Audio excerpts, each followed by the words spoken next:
Hello प्यारे बच्चों। हम आपकी क्लास 10 एनसीईआरटी साइंस का सिलेबस पढ़ रहे हैं। चैप्टर 2 का फर्स्ट वीडियो था, उसमें हमने एसिड, बेस और सॉल्ट्स इनके बारे में सामान्य चीज़ें पढ़ ली थी। अब इसके सेकंड जो वीडियो है उसमें हम बहुत ही इंटरेस्टिंग चीज़ें पढ़ेंगे। एक मैं बड़ी मज़ेदार चीज़ बताता हूँ आपको कि एक गांव में एक लड़का था, वो जंगल में गाय भैंस चराने जाता था।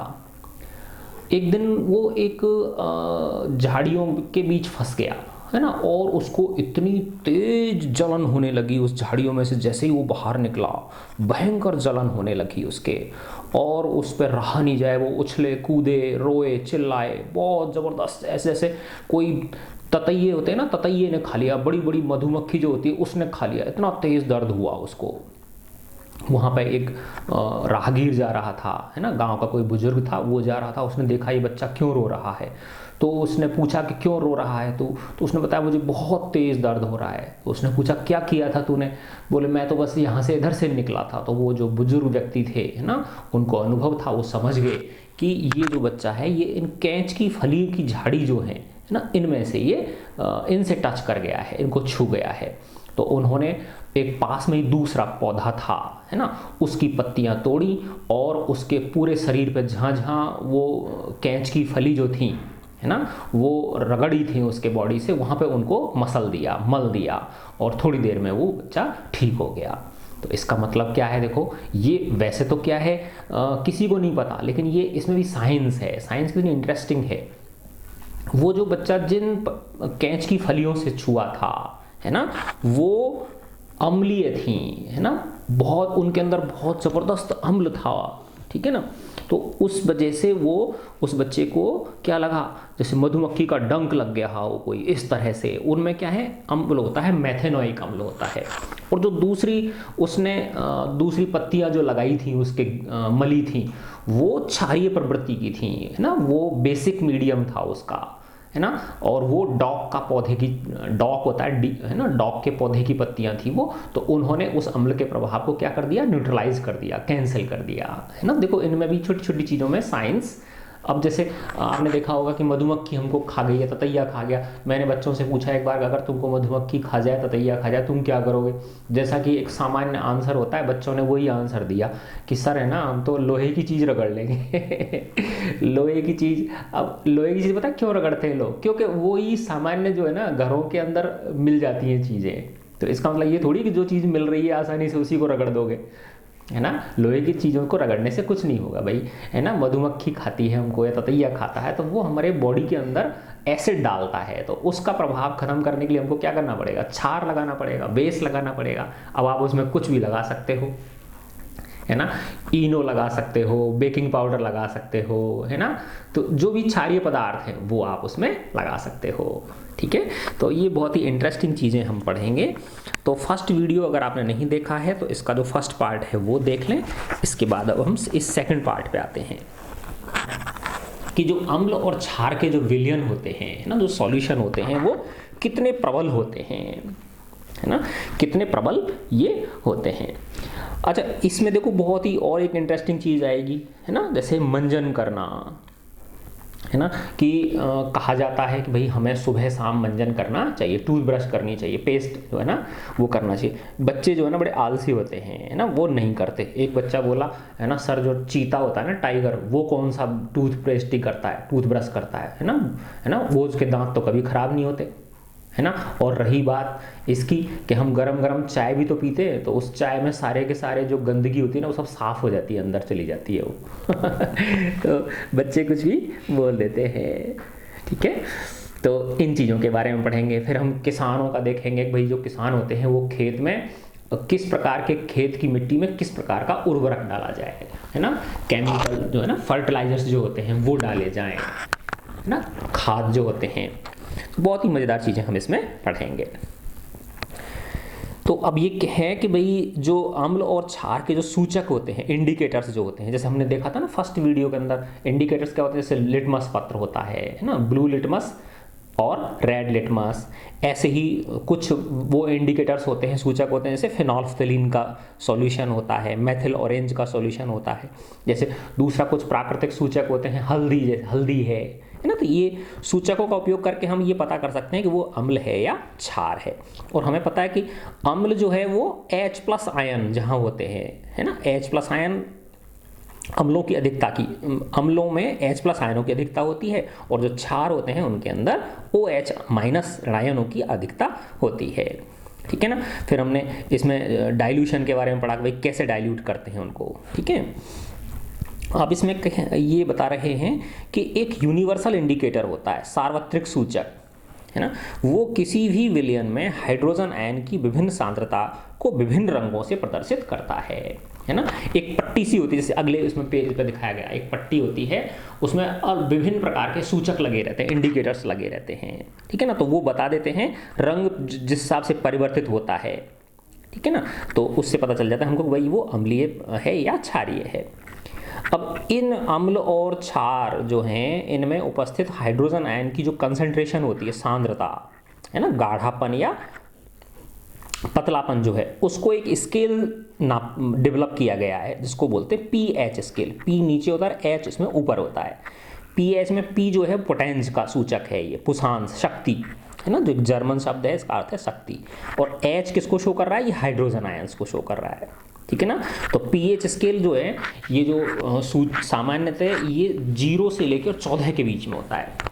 कहाँ से रेंज है इसकी, 0 से लेकर और 14 तक की रेंज है इसकी। ठीक है ना। जैसे देखो इसमें ये दिखा रखा है, ये 0, ये 7 और ये 14, है ना। देखो ये जो 7 है ये न्यूट्रल है, उदासीन, है ना। जैसे हमारा जो पानी पीते हैं हम, है ना, जो नल का पानी होता है, टैप वाटर, है ना, घरों के अंदर जो आता है, ये इसका जो pH वैल्यू है वो 7 होती है। ना वो अम्लीय होता है और ना ही वो उदासीन होता है, वो ना ही वो क्षारीय होता है। अब इसमें जैसे ही pH की वैल्यू 7 से कम होती है ना, तो पदार्थ की अम्लीय प्रवृत्ति बढ़ती है। 7 से अधिक होती है वैल्यू तो उसकी क्षारीय प्रवृत्ति बढ़ती है। ठीक है ना। अब देखो यहाँ पे अगर तुम देखोगे इसको ध्यान से, इस चित्र को, तो ये जो ब्लू कलर का है ये H+ आयन की सांद्रता को दिखा रहा है, और ये जो व्हाइट कलर, व्हाइट जो है ये OH- आयनों की सांद्रता को दर्शा रहा है ना। तो अब यहाँ पे अगर आप देखो, इससे इधर लेफ्ट साइड में H+ आयनों की सांद्रता ज़्यादा है और OH- आयनों की सांद्रता कम है। इस वाले रीजन में देखो, इस वाले क्षेत्र में हाइड्रोक्सिल ऋणायनों की मात्रा जो है वो ज़्यादा है, और ये वाला जो रेंज है, ये पतली सी पट्टी जो है ब्लू कलर की, ये हाइड्रोजन आयनों की सांद्रता को दर्शाती है। तो ये क्या है, कम है। तो चाहे अम्ल हो चाहे क्षार हो, उनमें दोनों में ही H+ और OH- आयन जो है ना विद्यमान होते, लेकिन अम्लों में H+ आयनों की संख्या ज़्यादा होती है, क्षारों में OH ऋणायनों की संख्या ज़्यादा होती है। ठीक है ना। तो इससे क्या है, हम एक यूनिवर्सल इंडिकेटर होता है, उससे हम उसकी अम्लीय प्रवृत्ति और क्षारीय प्रवृत्ति को बता सकते हैं। ठीक है ना। अब ये है कि किसी भी जो है ना इसका pH वैल्यू 7 होती है, 7 से कम है तो वो अम्लीय होगा, और 7 से अधिक है तो वो उसकी प्रवृत्ति कैसे होगी, क्षारीय होगी, है ना। सामान्यतः pH जो है ये सार्वत्रिक सूचक अंदर भारित पेपर द्वारा ज्ञात है। तो देखो ये लैंग्वेज थोड़ी सी वैसी है, तो इसको ऐसे समझो, आपके एक पेपर होता है ना, उस पेपर पे इम्प्रेजनेट कर दिया जाता है जो सूचक होते हैं उनको, है ना, एक तरह से पेपर के ऊपर उनकी लेयर चढ़ा दी जाती है इंडिकेटर्स की, है ना। तो उससे वो इम्प्रेजनेट हो जाता है वो पेपर, फिर वो हम उसकी पदार्थ की प्रवृत्ति, विलयन की प्रवृत्ति को बता देता है कि कलर जो चेंज होते हैं उसके उस हिसाब से, है ना, जैसे इसमें नीचे दिखाया गया है। एक आपकी छोटी सी एक टेबल है इसमें, और देखो बहुत इंटरेस्टिंग है, आप इसको अच्छी तरह से पढ़ लेना। ठीक है ना। इसमें ये दिखाया गया है कि जो हमारी लार होती है, सलाइवा जिसको हम बोलते हैं, है ना, ये जो लार हमारे मुंह में खाना खाते समय बनती है, वो खाना खाने से पहले उसका pH कितना होता है, ठीक है ना, और खाना खाने के बाद उसका pH कितना होता है। देखो खाना खाने से पहले जो है इसका 7.4 होता है ना, इसका और ब्लड का जो pH है वो लगभग सेम होता है। तो ये 7.4 के इसमें लगभग हल्का सा क्षारीय प्रवृत्ति हो गई। खाना खाने के बाद जो है इसका pH कम हो जाता है, गिर जाता है, यानी 5.8 हो जाएगा, अर्थात उसकी अम्लीय प्रवृत्ति बढ़ गई, क्योंकि खाना खाने के बाद जो है ना विभिन्न प्रकार के बैक्टीरिया होते हैं वो हमारे मुंह में एक्टिव हो जाते हैं, तो वो उसकी एसिडिटी को क्या कर देते हैं, बढ़ा देते हैं। तो खाना खाने के बाद पीएच की वैल्यू क्या हो जाएगी, कम हो जाएगी। तो पीएच की वैल्यू कम होती है तो वो अम्लीय प्रवृत्ति होती है, पीएच की वैल्यू 7 से ज़्यादा है तो वो क्या है, क्षारीय प्रवृत्ति है। नींबू रस जो होता है उसकी 2.2 होती है पीएच, ठीक है ना। रंग रहित वातित पेय है ना, कलरलेस एरिएटेड ड्रिंक्स है ना, जैसे ये कोका कोला, पेप्सी है ना, उसमें इनमें कईयों में कलर्स होते हैं, कई बिल्कुल बिना कलर की होती हैं। तो अगर कोई बिना कलर की और एरिएटेड ड्रिंक है, पीने का ड्रिंक है, तो उसकी जो पीएच वैल्यू है वो लगभग 6 होती है, यानी हल्का सा एसिडिक होता है वो। गाजर का रस है, अब देखने में उनको पता नहीं चलता कि भाई ये अम्लीय है या क्षारीय है, लेकिन इसकी जो पीएच है गाजर के रस की वो 5.6 होती है। तो ये भी, कैरेट जूस भी थोड़ा सा हल्का सा अम्लीय प्रवृत्ति का होता है ना। कॉफ़ी जो है इसकी पीएच 5 होती है, देखो ये भी एसिडिक है ना। जब कहते हैं ना कि चाय कॉफ़ी ज़्यादा पीने से एसिडिटी हो जाती है, ठीक है ना। टमाटर का जो जूस है, टोमेटो जूस है ना, इसकी पीएच होती है 4.1 से 4.6 के बीच में होती है, तो ये एसिडिक हो गया है ना। फिर है नल का जल, टैप वाटर। टैप वाटर जो होता है हमारा, इस टैप वाटर में इसका 7 पीएच है ना, बिल्कुल उदासीन है, ना ये अम्लीय है ना ही ये क्षारीय है। अब है 1 MnAOH है ना, तो अब आप इसको ज़्यादा डिटेल मत में समझने की कोशिश मत करो, बस आप समझ लो 1 मोलर है ये। एम किसको दिखाता है, ये मोलर उसको दिखाता है। 1 मोलर बिलियन है ये NaOH का, अर्थात अगर 1 मोल NaOH 1 लीटर में घुला हुआ है तो वो 1 M सॉल्यूशन कहलाता है उसका, है ना। तो 1 M का मतलब इसका जो मोलर मास है NaOH का वो होता है 40, ठीक है ना। कितना होता है इसका, 40 होता है। तो उस 40 ग्राम अगर उसमें घुला हुआ है, ठीक है ना, 40 ग्राम NaOH अगर 1 लीटर जल में घुला तो 1 M NaOH सॉल्यूशन मिल जाता है हमको, ठीक है ना। ऐसे ही तो इसकी जो एसिडिटी, वो क्या नाम है, पीएच है, वो 13 होती है। पीएच इसकी कितनी होती है, 13 होती है, ठीक है ना। तो ये कैसा हो गया, क्षारीय प्रवृत्ति होगी नहीं होगी इसकी, और ये क्षार है ही। और ये 1 MHCl, तो 1 MHCl का मतलब क्या हो गया, 1 मोल अगर HCl 1 लीटर में घुला हुआ है तो 1 मोल HCl का कितना, HCl का होता है 36.5 ग्राम, 36.6 है ना, 36.5 मान लो आप। तो वो अगर 1 लीटर में घुला हुआ है तो वो 1 M सॉल्यूशन कहलाता है इसका, 1 मोलर विलियन कहलाता है वो। तो इसकी जो पीएच है वो अराउंड 0 के लगभग होती है ना। तो ये बहुत ज़्यादा स्ट्रॉन्ग एसिड हो गया। अब देखो ये जो था ना वो इम्प्रेजनेटेड पेपर है ना, सार्वत्रिक सूचक जो है, तो इसमें तुम्हारी रंग अलग दिख रहे हैं ये, है ना। एक्चुअल में ये रंग इस तरह से, देखो ये आपकी हिंदी की बुक है ना, इसमें थोड़ा सा रंग जो है ना वो ढंग से क्लियर आ नहीं पाए। मैं अभी आपको इसमें इंग्लिश की बुक में दिखाता हूँ, देखो आप अंतर पता चल जाएगा। देखो ये इसमें येलो कलर के दिख रहे हैं ये, है ना। तो येलो नहीं होता है, ये रेड होता है, इस तरह की होते हैं ये, है ना। देखो ऐसा, ये इंग्लिश की बुक में है। तो ये 7 से नीचे फिर इसका ये जैसे जैसे है तो इसका कलर रेड होता चला जाएगा, है ना। तो तभी तो कहते हैं ना कि वो नीले को क्या कर देता है, एसिड जो होता है वो नीले लिटमस को लाल कर देता है ना। और जो ये इधर की तरफ 7 से ऊपर क्या होता है, क्षारीय प्रवृत्ति होती है, तो वो लाल लिटमस को कैसा कर देते हैं, ब्लू कर देते हैं। देखो ये आगे जैसा ब्लू कलर बढ़ रहा है। तो वैसे एक सिंपल, तो इस तरह से एक पेपर की स्ट्रिप होती है, ठीक है ना। तो उस पेपर की स्ट्रिप को कोई भी विलयन है उसकी सांद्रता कलर के हिसाब से हम बता सकते हैं। भाई ज़्यादा गहरा लाल है इसका मतलब उसकी पीएच क्या है, कम है, बहुत कम है ना।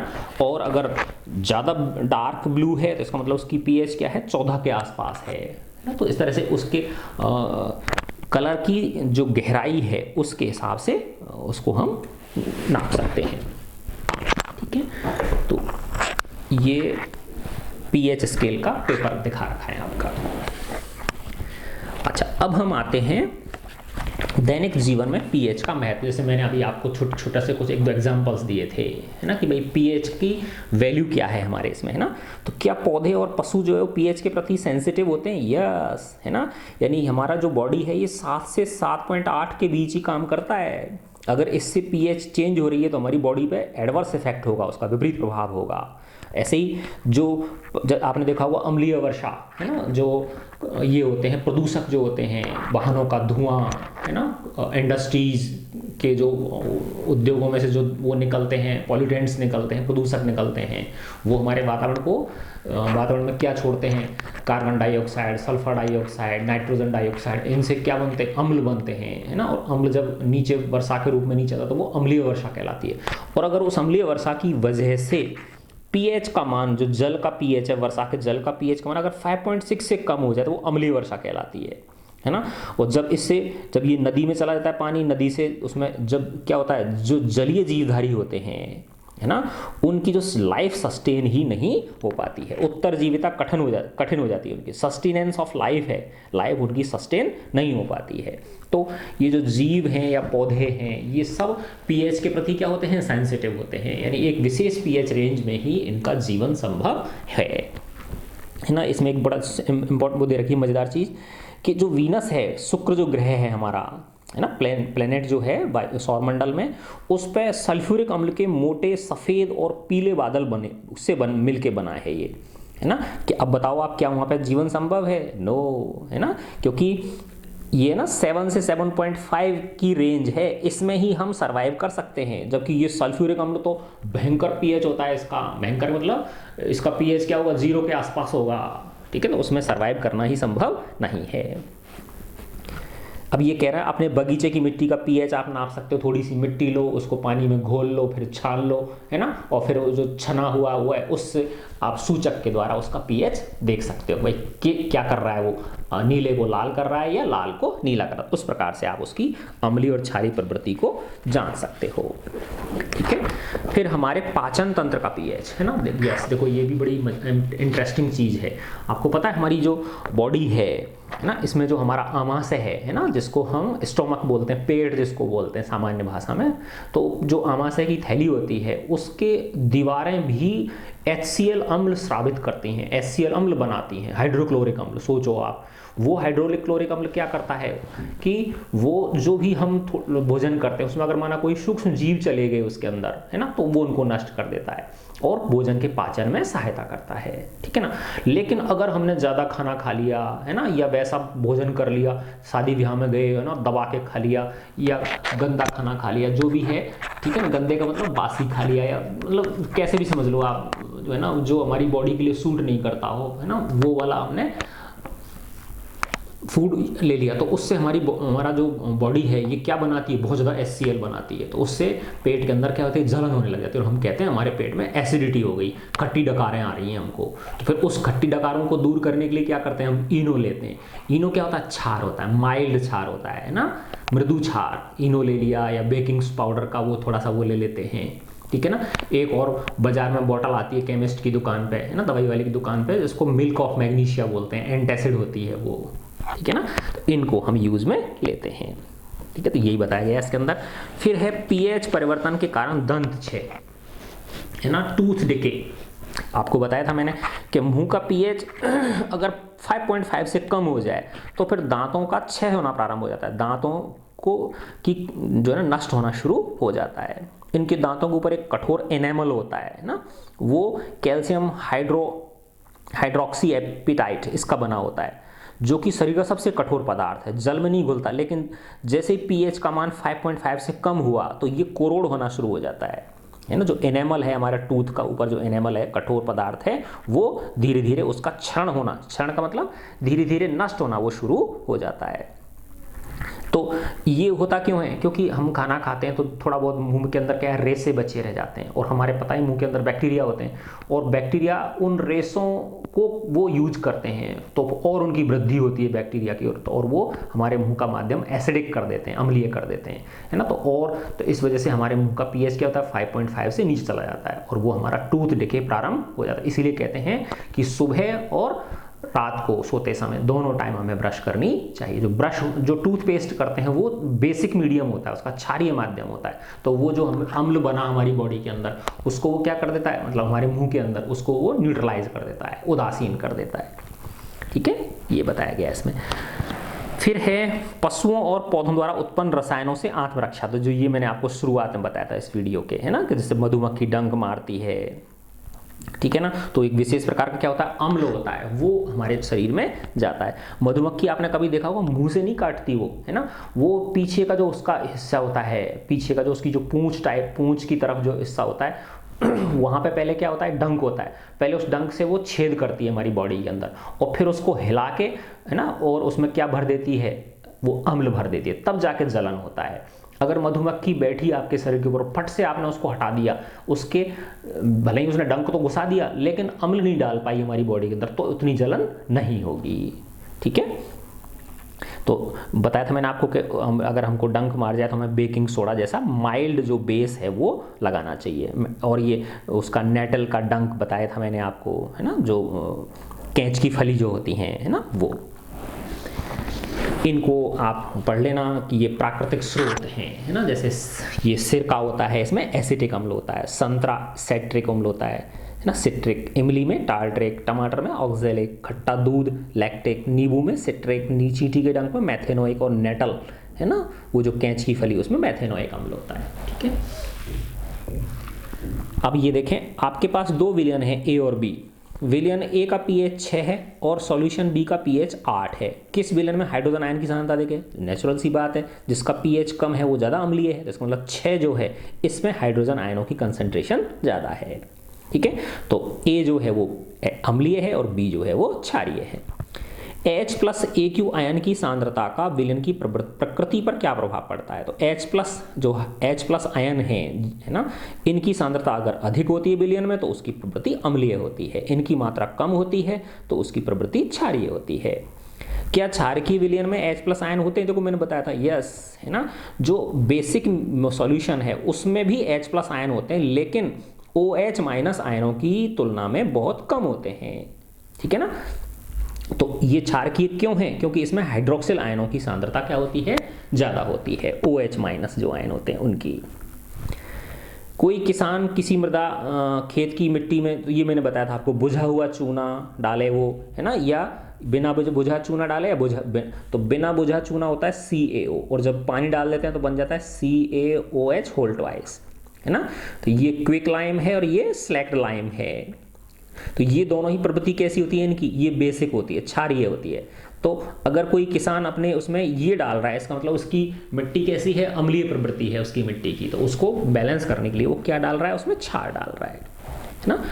अब अपन आते हैं सॉल्ट्स के ऊपर, है ना, लवण के संबंध में अधिक जानकारी। अब देखो कॉमन जो लवण है, जो सॉल्ट है, वो आपको पता है कौन सा है ना, नमक जिसको बोलते हैं, जो खाने में हम लोग काम में लेते हैं। अब ये लगता तो बड़ी साधारण सी चीज़ है, लेकिन ये बहुत बहुत इंपॉर्टेंट और काम की चीज़ है ये, इससे बहुत सारे रसायन हमें प्राप्त होते हैं, अभी हम इसमें देखेंगे। तो साल्ट फैमिली, लवणों का परिवार, देखो इसमें ये दिखा रखा है पोटेशियम सल्फेट, है ना, K2SO4, है ना। पोटेशियम सल्फेट का सूत्र क्या हो गया, K2SO4। फिर है सोडियम सल्फेट Na2SO4, फिर है कैल्शियम सल्फेट CaSO4, है ना। अब तुम कहोगे देखो यहाँ तो 2 आ रहा था, क्योंकि इस SO4 की जो बैलेंसी होती है वो 2- होती है, तो K की 1+ होती है, तो बैलेंस करने के लिए इसको डबल करना पड़ता है। ठीक है, कैल्शियम सल्फेट हो गया, magnesium sulphate MgSO4, copper sulphate CaSO4, sodium chloride NaCl, ये सब क्या है, सॉल्ट हैं, है ना। और ये किससे बनते हैं, अम्ल और क्षार से बनते हैं, अभी देखेंगे अपन। सोडियम क्लोराइड हो गया, sodium nitrate NaNO3, sodium nitrate हो गया, सोडियम कार्बोनेट Na2CO3, ये सोडियम कार्बोनेट हो गया। फिर है अमोनियम क्लोराइड NH4Cl, ये क्या है, सॉल्ट्स हैं।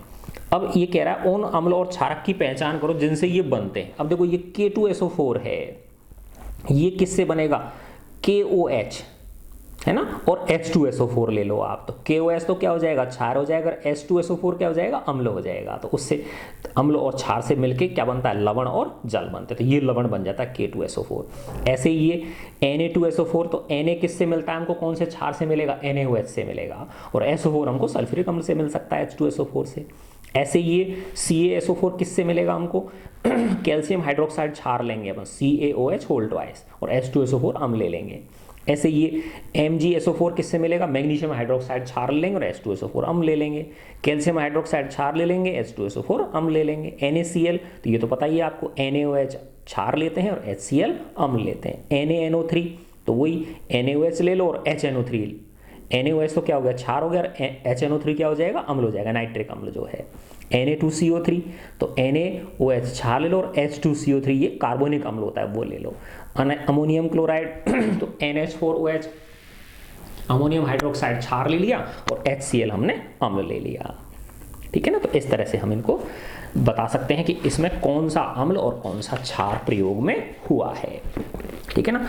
अब ये जो साल्ट है इनकी pH हम देख सकते हैं, है ना? जैसे देखो, बहुत ही एक सिंपल सा उदाहरण देता हूं मैं आपको कि NH4OH है ना, जैसे अभी देखा था हमने NH4OH, तो ये किससे बना?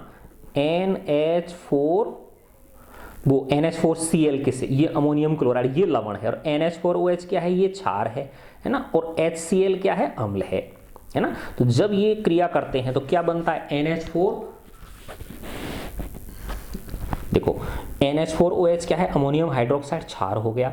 HCl क्या है? हाइड्रोक्लोरिक अम्ल हो गया। जब ये दोनों क्रिया करते हैं तो बनता है NH4Cl प्लस H2O, है ना? तो ये लवण हो गया और ये जल हो गया। तो क्षार और अम्ल, लवण और जल, तो उदासीनीकरण अभिक्रिया होगी नहीं हुई। लेकिन यहां आप देखो ध्यान से कि ये जो अमोनियम हाइड्रोक्साइड है ये मृदु क्षार है ना? और HCl है ये प्रबल अम्ल है ना? तो अगर दोनों ही चीज प्रबल हो, प्रबल अम्ल हो और प्रबल क्षार हो, तो मिलके हमको उदासीन लवण मिलेगा। अगर दोनों बराबर की टक्कर के हैं, ऐसे समझो आप, दोनों क्या है? बराबर की टक्कर के, तो एक दूसरे के प्रभाव को क्या कर देंगे? नष्ट कर देंगे वो। ठीक है ना? तो ये हो गया। लेकिन यहां पे क्या है? NH4OH क्या है? NH4OH ये मृदु क्षार है और HCl क्या है? प्रबल अम्ल है। तो इसमें जो अम्ल का प्रभाव है वो ये क्षार पूरी तरह से उसको न्यूट्रलाइज नहीं कर पाता, तो अम्लीय प्रवृत्ति बची रह जाती है। तो ये जो लवण मिलेगा हमको, ये अम्लीय लवण मिलेगा, है ना? तो वैसे ही सेम, अगर दुर्बल अम्ल है और प्रबल क्षार है तो जो लवण मिलेगा वो कैसा मिलेगा? क्षारीय लवण मिलेगा, है ना? तो इसमें यही समझाने की कोशिश की गई है इस एक्टिविटी के अंदर, है ना? अब अपन आते हैं साधारण नमक से रसायन की। ये जो कॉमन सॉल्ट है ना, कॉमन सॉल्ट से हमको कौन कौन सी चीजें प्राप्त हो सकती हैं। देखो इसमें एक चित्र देखा है, गांधी जी है ना, दांडी यात्रा पे गए थे ना, अंग्रेजों के जब हमारे देश के ऊपर राज था उस समय। तो ये क्यों है? देखो, क्योंकि उस समय अंग्रेज ने नमक पे भी टैक्स लगा दिया था, जबकि नमक तो क्या है? एक प्राकृतिक चीज है। तो गांधी जी ने कहा हम आपकी इस बात को नहीं मानेंगे, है ना? तो उन्होंने खुद जाके साबरमती जो आश्रम है गुजरात में, है ना, वहाँ से, और ये समुद्र के तट तक गए, दांडी तक गए, ठीक है ना, और वहाँ जाके नमक बनाया और उस नमक कानून को तोड़ा गवर्नमेंट के को, अंग्रेजी गवर्नमेंट के को, भाई हम इसमें कोई टैक्स आपको नहीं देंगे। तो ये इसलिए चित्र दिखाया गया है। तो ये जो कॉमन सॉल्ट है ये बहुत काम की चीज़ है ना?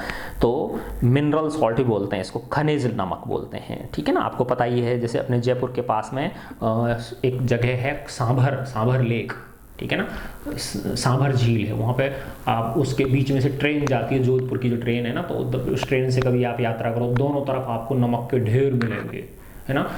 उसमें नमक ही नमक आपको बनता हुआ नजर आएगा। तो ये साधारण जो नमक है, ये जो कॉमन सॉल्ट है, ये बहुत सारे पदार्थ, रसायन बनाने के लिए ये कच्चा माल की तरह उपयोग में आता है ना, उसके लिए। तो अब हम इसमें देखेंगे, देखो किस किस चीज़ को बनाने में काम आता है। ये सोडियम हाइड्रोक्साइड NaOH, इससे हम NaOH बनाते हैं, ये क्षार है। बेकिंग सोडा NaHCO3, है ना, सोडियम हाइड्रोजन कार्बोनेट, ठीक है ना, ये बनता है इससे। फिर वॉशिंग सोडा Na2CO3, जिसको धावन सोडा बोलते हैं, है ना, ये कपड़े साफ करने के। तो देखो ये सब नमक से बनते हैं। विरंजक चूर्ण, है ना, CaOCl2, कैल्शियम ऑक्सी क्लोराइड। तो ये इतने इंपॉर्टेंट जो केमिकल्स हैं, ये सब किससे बन रहे हैं? ये नमक से बन रहे हैं, है ना। तो यही इसमें दिखाया गया कि भाई सोडियम हाइड्रोक्साइड कैसे बन रहा है ना। तो देखो ये है सोडियम इस अभिक्रिया को क्लोर क्षार अभिक्रिया बोलते हैं। क्या बोलते हैं इसको? क्लोर क्षार अभिक्रिया। वो देखो इसमें चित्र में दिखाया गया है कि ये एक एपरेटस है, इसमें ये 2 इलेक्ट्रोड हैं, इनको बैटरी से जोड़ दिया गया, ये प्लस है और ये माइनस है, तो ये बैटरी से जोड़ दिया गया और इसके अंदर नमक का जलीय विलयन घोल जो इधर से डालते हैं, है ना, इधर से नमक का घोल डाला हमने, ठीक है ना। फिर ये नमक के घोल इसमें क्या हो रही है, बिजली प्रवाहित हो रही है, तो इससे क्या कर देगा, ये इसका जल अपघटन होगा। क्या होगा? इसका जल अपघटन होगा और इससे देखो क्या क्या बनेगी, एक क्लोरीन गैस बन रही, दिख रहा है ना इसमें Cl2 क्लोरीन गैस बन रही है, हाइड्रोजन गैस बन रही है ना। और इधर से इस तरफ से नमक का घोल भी निकल रहा है जो अनयूज्ड रह जाता है वो, और NaOH भी मिल रहा है हमको, सोडियम हाइड्रोक्साइड मिल रहा है ना। देखो क्लोरीन का उपयोग किस में ले सकते हैं? जल की स्वच्छता, पानी को साफ करने के लिए, स्विमिंग पूल वगैरह में, PVC बनाने में, है ना, PVC आती है ना, PVC के जो पाइप वगैरह, प्लास्टिक की चीज़ें, रोगाणुनाशक, है ना, CFC कीटनाशक, इन सब के लिए बनाने में क्लोरीन उपयोगी होती है। ऐसे ही हाइड्रोजन से हम ईंधन, मार्गरीन, खाद के लिए अमोनिया, इनमें हाइड्रोजन का उपयोग ले सकते हैं। और NaOH को पता ही है आपको, धातुओं से ग्रीज हटाने के लिए, साबुन, है ना, डिटर्जेंट, कागज़ बनाने के लिए, कृत्रिम फाइबर, है ना, जो आर्टिफिशियल फाइबर होते हैं। तो देखो नमक से हमको क्लोरीन मिल रही है, हाइड्रोजन मिल रही है और NaOH मिल रहा है। तो इसीलिए इस अभिक्रिया को क्लोर क्षार अभिक्रिया बोलते हैं। तो क्लोर तो क्यों बोला? क्लोरीन मिल रही है। क्षार क्यों बोला? NaOH मिल रहा है ना। तो इसीलिए इस अभिक्रिया को क्या बोलते हैं? क्लोर क्षार अभिक्रिया। वो देखो यहाँ इस प्रक्रिया को क्लोर क्षार प्रक्रिया कहते हैं। क्लोरीन और सोडियम हाइड्रोक्साइड, तो देखो नमक प्लस 2H2O, नमक का जल में और फिर अपघटन किया तो NaOH मिला, Cl2 मिली और H2 मिली। क्लोरीन गैस एनोड पर मुक्त होती है, हाइड्रोजन कैथोड पर मुक्त होती है ये, ठीक है ना। और साइड कैथोड पर ही हमको, कैथोड के नीचे सोडियम हाइड्रोक्साइड विलयन का निर्माण होता है, ठीक है ना। तो देखो कितना इंपॉर्टेंट ये एक वो है। फिर आता है विरंजक चूर्ण, है ना, ब्लीचिंग पाउडर बोलते हैं इसको, इंग्लिश में क्या बोलते हैं इसको हम? ब्लीचिंग पाउडर, है ना। ब्लीच का मतलब होता है कोई मटमैला कलर है ना। जैसे आपने देखा होगा कि जो वो होते हैं कपास जो होता है ना, किसान जो कपास की खेती करते हैं, तो जो कपास का डोडा होता है तो खेत में से जब उसको लाते हैं और जब सुखाते हैं तो उसमें से रुई का सा वो चीज़ निकलती है, तो वो थोड़ी ब्राउन कलर की होती है, एक बिल्कुल वाइट नहीं होती। जबकि आपने देखा होगा जो हमारे कपड़े जो होते हैं वो बिल्कुल वाइट, जो रेशा होता है वो ऐसा होता है।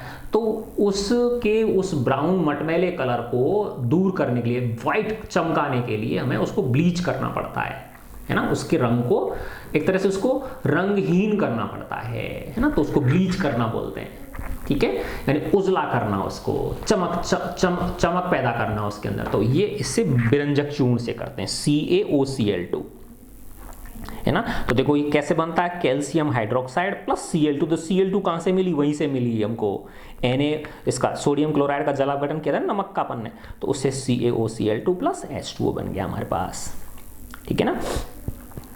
तो जलीय, ये इसको क्या बोलते हैं हम?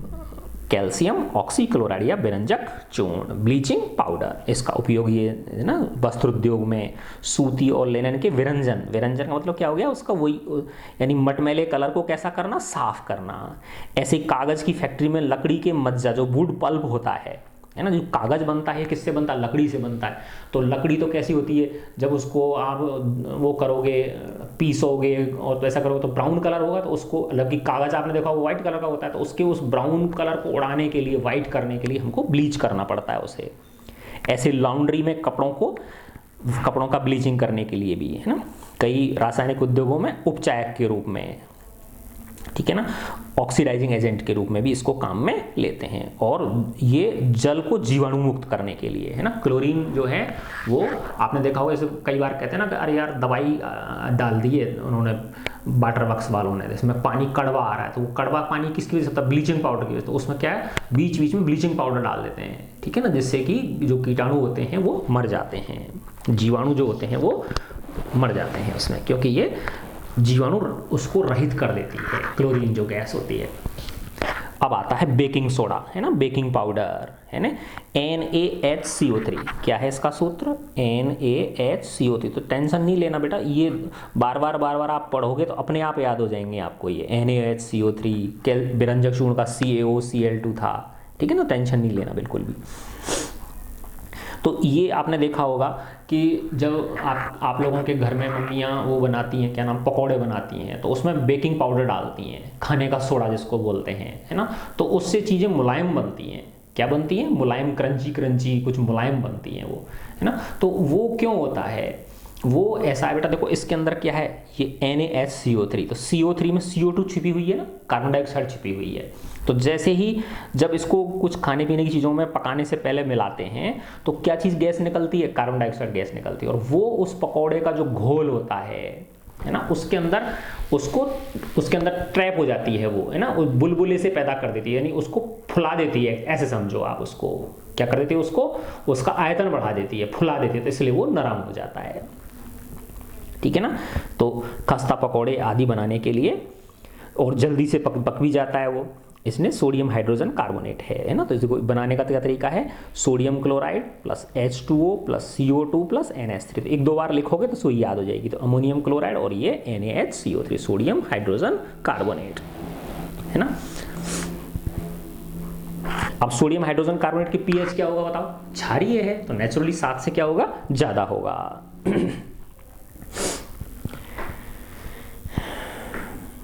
अब ये कह रहा है यह एक दुर्बल असंक्षारक क्षारीय लवण है, माइल्ड है ये, तभी तो अपन खाने में डाल रहे, नहीं तो वैसे को प्रबल को थोड़ी डाल सकते हैं अपने खाने में, है ना। जब इसको अपन खाना पकाते समय इसको गर्म करते तो ये अभिक्रिया होती है, NaHCO3 से Na2CO3 और H2 और कार्बन डाइऑक्साइड गैस निकलती है, बताया ना, ये कार्बन डाइऑक्साइड।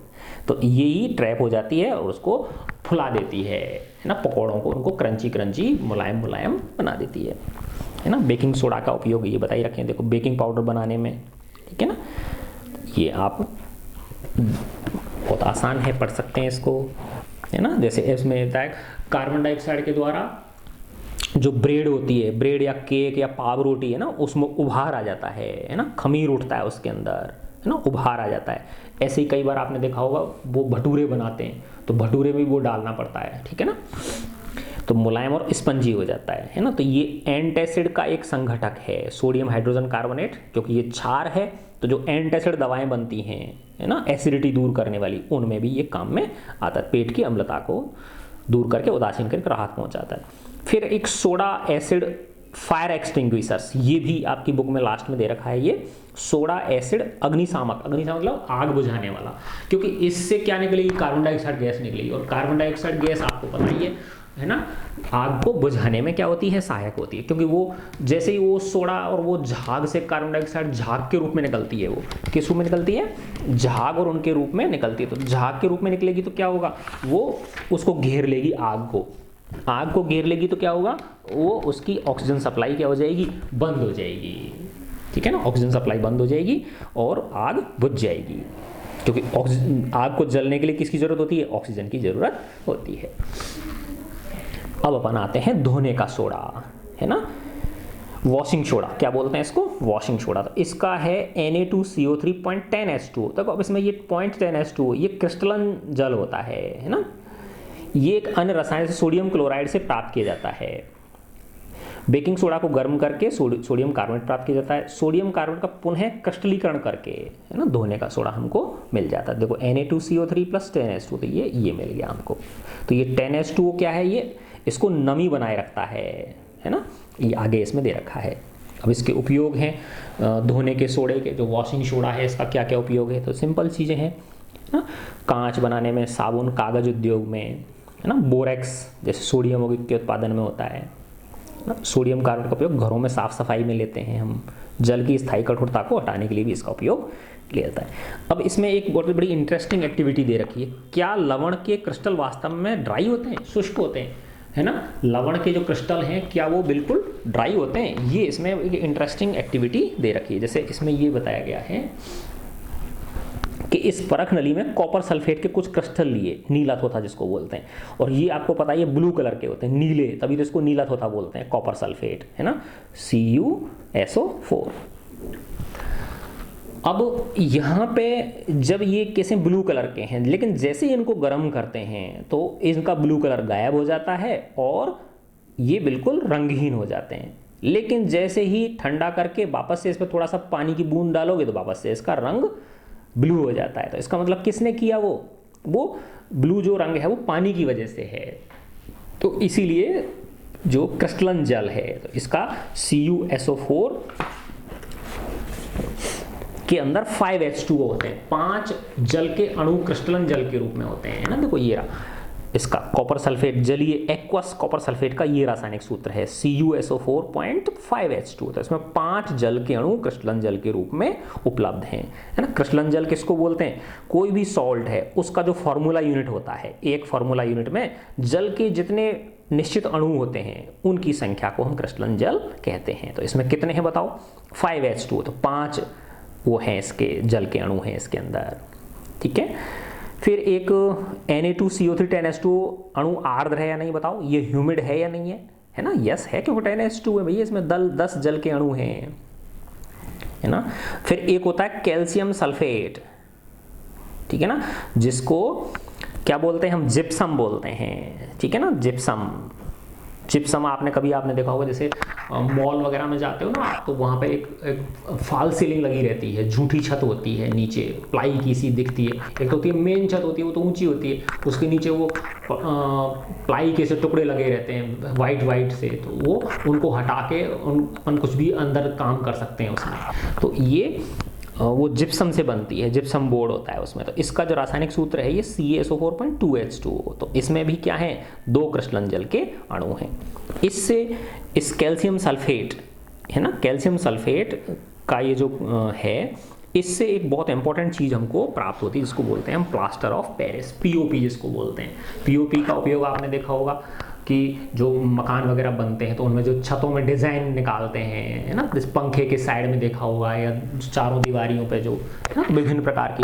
दूसरा, जैसे आपने कई मूर्तियां देखी होंगी सड़क के किनारे रखी रहती हैं, इनकी क्या नाम है, सरस्वती माँ की, गणेश जी महाराज की, देखा हो आपने ढेर सारी मूर्तियाँ जो है ना, तो वो सब सांचे होते हैं और सांचे के ऊपर क्या लगा देते हैं, POP लगा देते हैं, है ना। तो वो पक जाता है तो वो सांचे को हटा देते हैं अंदर से और वो POP की मूर्ति खोखली मूर्ति बन जाती है।